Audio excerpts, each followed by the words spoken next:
I wonder if I need to introduce them. Do I need to introduce them? I don't know. I I feel like you could intro with voiceover later. Yeah, let's just do that.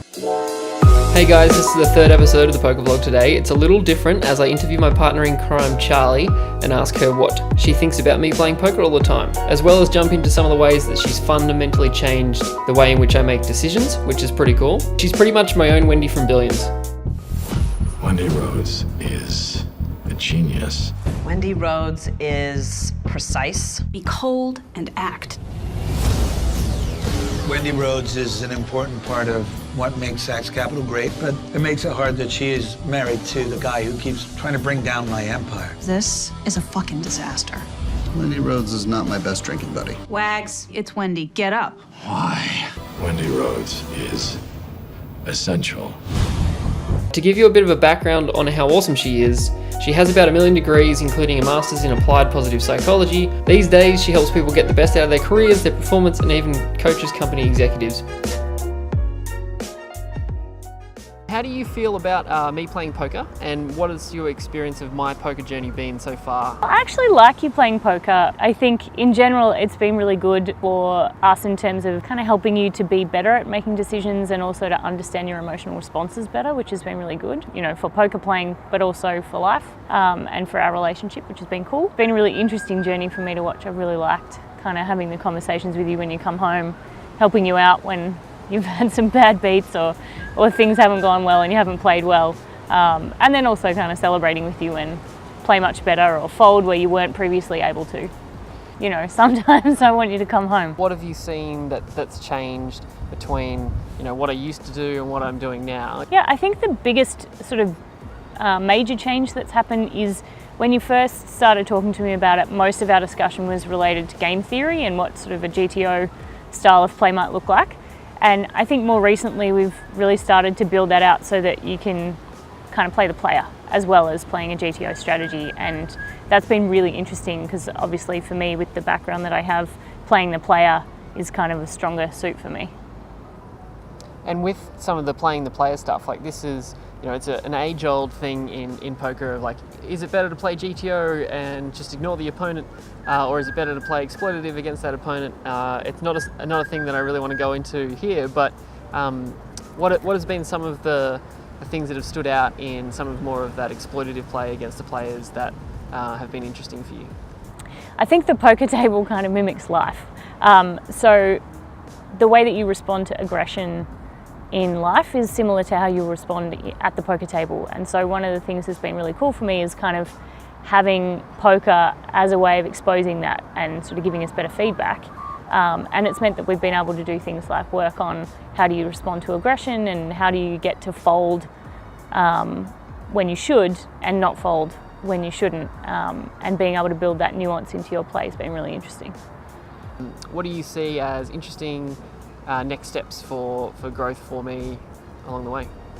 I think that's a tricky question because I think there's a bit of poker knowledge there that I don't have, but the thing that I think we've been talking about that's interesting is how poker tournament play differs from cash games, live cash games.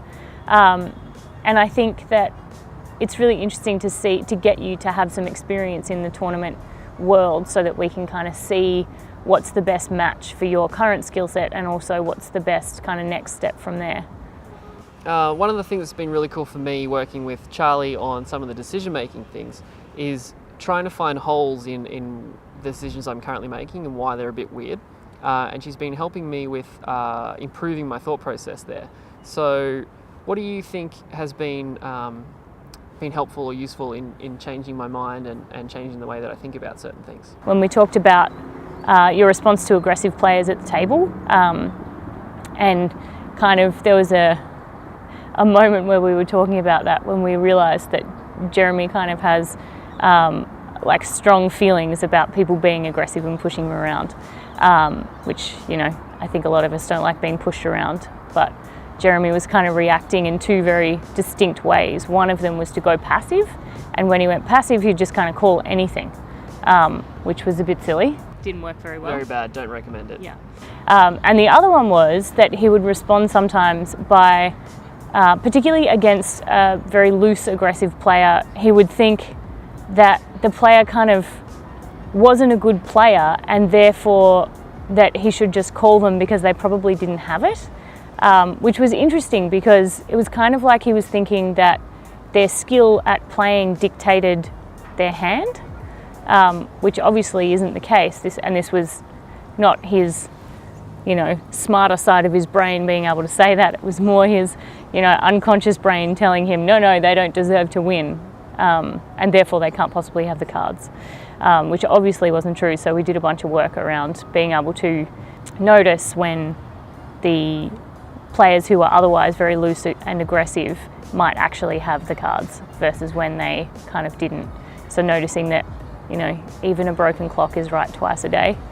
Yeah, I think one of the things that's interesting that many people don't realise is that you have a lot of stuff in your brain that's old, that's essentially beliefs that you've had since you were a kid.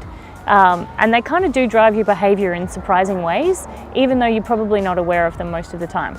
And so one of the things that you can do is kind of when you're doing a move that you sort of think is not the right move and yet you keep doing it, it's an indicator that you have two competing things going on in your brain. You have something old that's kind of driving your actual behaviour, which is the bad move, and then you have like a bunch of beliefs that are probably more recent that tells you that it's a bad move. So it tells you you should do X and you're doing Y. And so you can ask yourself a bunch of questions like, what would be good about doing Y? What should we do to sort of change that? You need to understand what's actually happening in the old part of your brain. And so you need to ask yourself some questions and just be prepared to answer honestly, even if you're going to say really weird things, which is often the case. So one of the good questions would be, what's good about doing the bad strategy? So if you're folding too often, you might want to say, okay, what in this particular case against this player, what was good about folding there? And it's a really open-ended question, and it just allows your subconscious mind to kind of come up with some bizarre explanation for why it might be good to fold when you actually shouldn't fold.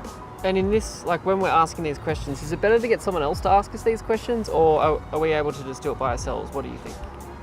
You can ask yourself the questions, but if you're going to do that, I'd say do it in writing. But it's much easier if you can get someone else to ask you the questions, and it doesn't even matter if they have no idea what you're saying back. The important thing is actually that you will tend to explain your rationale better if you're trying to explain it to another human being than if you're trying to explain it essentially to yourself.